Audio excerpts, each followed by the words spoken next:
अस्सलाम वालेकुम। मेरा नाम डॉक्टर ग़ज़ाला आगा है। मैं consultant gynaecologist national hospital defence Lahore में काम कर रही हूँ as a obstetrician gynaecologist, laparoscopic and aesthetic surgeon. अभी जो मैंने टॉपिक सेलेक्ट किया for this video is obstetrics. एक जो हम सारी पॉपुलेशन में थोड़ा-सा एक डिफरेंस लोगों को समझ नहीं आता कि ऑब्स्टेट्रिशियन और गायनेकोलॉजिस्ट में क्या फ़र्क है। ऑब्स्टेट्रिशियन बेसिकली वो है जो डिलीवर कर रहा है बेबी बाय नॉर्मल डिलीवरी और बाय सिज़ेरियन सेक्शन।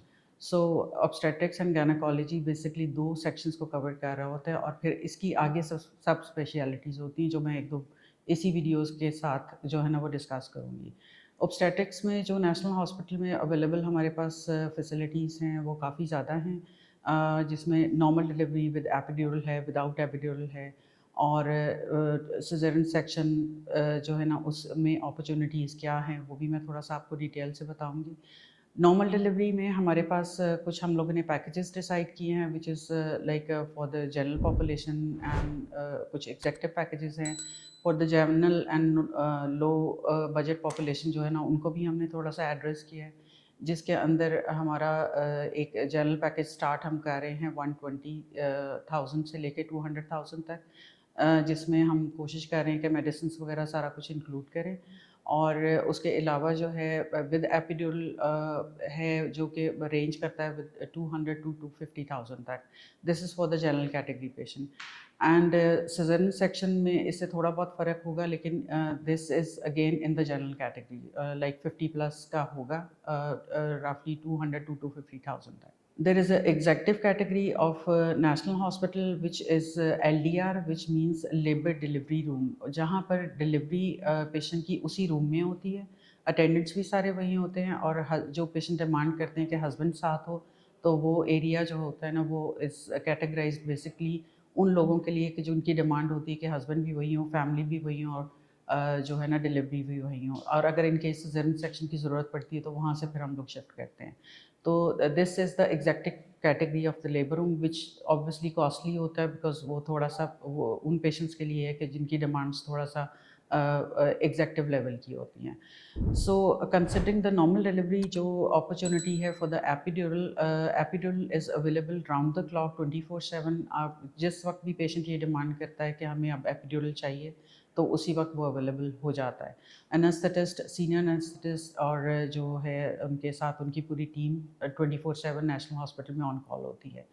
और उसके अलावा नियोनेटोलॉजी सेक्शंस में नियोनेटोलॉजी जो है वो भी हमारी 24/7 वर्किंग है, वेंटिलेटर्स अवेलेबल हैं, ट्रेन्ड वहाँ पर डॉक्टर्स अवेलेबल हैं, ट्रेन्ड स्टाफ अवेलेबल है।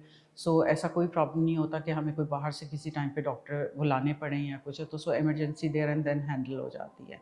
और डिलीवरी का प्रोसीजर हम किस तरह से प्रोसीड करते हैं कि हमारे पास 24 आवर्स लेबर रूम अवेलेबल है नेशनल हॉस्पिटल में, 24/7 वर्किंग है हमारे पास एक, एंड जिसमें all consultants are on call, अपने अपने पेशेंट्स, बुक पेशेंट्स के लिए भी और इमरजेंसी पेशेंट्स के लिए भी सारा वक्त अवेलेबल होते हैं। एक ट्रेन सीनियर रजिस्ट्रार है जो मतलब सारा वक्त वहाँ ऑन ड्यूटी होती हैं और उनके अंडर पोस्ट ग्रेजुएट ट्रेनिंग जो होते हैं ना वो उनके अंडर साथ काम कर रहे होते हैं। एंड ये सब लोग जो होते हैं ना, और ट्रेन हमारे पास पैरामेडिक स्टाफ है जो कि 24/7 ड्यूटी पे होता है। तो जब पेशेंट आता है और वो वहाँ पर initial assessment by senior registrar and then trainees और उनसे वो कोलैबोरेट करके तो फिर वो कंसल्टेंट से कोलैबोरेट करते हैं। तो कोई भी इमरजेंसी, ऑब्स्टेट्रिक्स इमरजेंसी जैसे डिलीवरी है, सिज़ेरियन सेक्शंस है या कोई भी ऐसा प्रॉब्लम है तो वो फ़ौरन देयर एंड देन हैंडल होता है। अब ऑब्स्टेट्रिक्स पार्ट तो हमारा ये है which is the delivery, and now the gynaecology part. Gynaecology other than normal delivery और सिज़ेरियन सेक्शन कोई भी प्रोसीजर अगर ऑब्स और गायनी में हो रहा है दैट इज़ गायनेकोलॉजी। जैसे जैसे कि पहले एक टाइम था कि हम ओपन सर्जरीज करते थे जिसमें हिस्टेक्टमीज़ थे, लेप्रोटमीज़ थी, सिस्टेक्टमीज़ थी। अब मॉडिफाइड फॉर्म आ गई हुई है। अब जो लैप्रोस्कोपिक एरा है, हिस्टेरोस्कोपिक एरा है और बल्कि रोबोटिक सर्जरीज भी हैं। अब मोर और लेस लोग जो है ना वो प्रेफर कर रहे हैं कि minimal invasive surgery, camera surgery जो है ना वो हम ज़्यादा उसको फॉलो करें, और पेशेंट की डिमांड भी है कि लेप्रोस्कोपिक सर्जरी और रोबोटिक सर्जरी की तरफ जो है ना हम ज़्यादा मूव करें। तो इसलिए उस पॉइंट ऑफ व्यू से हमारा ट्रेन्ड डॉक्टर्स जो है ना of laparoscopic surgery national hospital में like 7 days a week perform की जाती है, जिसमें हम हिस्टेक्टमीज़ करते हैं, सिस्टेक्टमीज़ करते हैं اور بھی جو جیسے فائبرائڈ ریموول ہے وہ بھی ہم تھرو لیپروسکوپ کر رہے ہوتے ہیں، اور ہسٹیروسکوپک بھی سرجری اویلیبل ہے، جیسے کہ کوئی بھی ڈائگنوسٹک ڈی این سیز ہیں، پولپ ہیں، کوئی اینڈومیٹریل کارسینوما ہے، یہ ساری ہم اس سے کر رہے ہیں۔ اور اگر اس سے بھی زیادہ ایڈوانس چاہے روبوٹک کی طرف جائیں تو وہ بھی اویلیبل ہے، لیکن اگین اس میں تھوڑا سا ہمیں یہ دیکھنا ہوتا ہے کہ کاسٹ افیکٹو پیشنٹ کے لیے کیا ہے۔ اوبویسلی اوپن سرجری اب آہستہ آہستہ ختم ہوتی جا رہی ہے، اور laparoscopic surgery comparatively cost effective ہے، اور اس میں ہم نے بڑے اچھے پیکیجز جنرل کیٹیگری سے 350 سے سٹارٹ کر کے ہم نے جنرل کیٹیگری سے سٹارٹ کیا ہوا ہے، اور وہ لائک ایڈوانس ہوتے ہیں according to the executive category. اور روبوٹک سرجری تھوڑی زیادہ ایکسپینسو ہے، جس کی سٹارٹنگ ہی 7 to 8 لاکھ سے سٹارٹ ہو کے تو رفلی 9-10 تک جاتی ہے۔ تو اس لیے اس وقت کاسٹ افیکٹو میرے حساب سے سب سے زیادہ جو ہے نا وہ لیپروسکوپک سرجری ہے، اینڈ بہت اسکلڈ ڈاکٹرز جو ہے نا وہ اویلیبل ہیں فار دس پرپز۔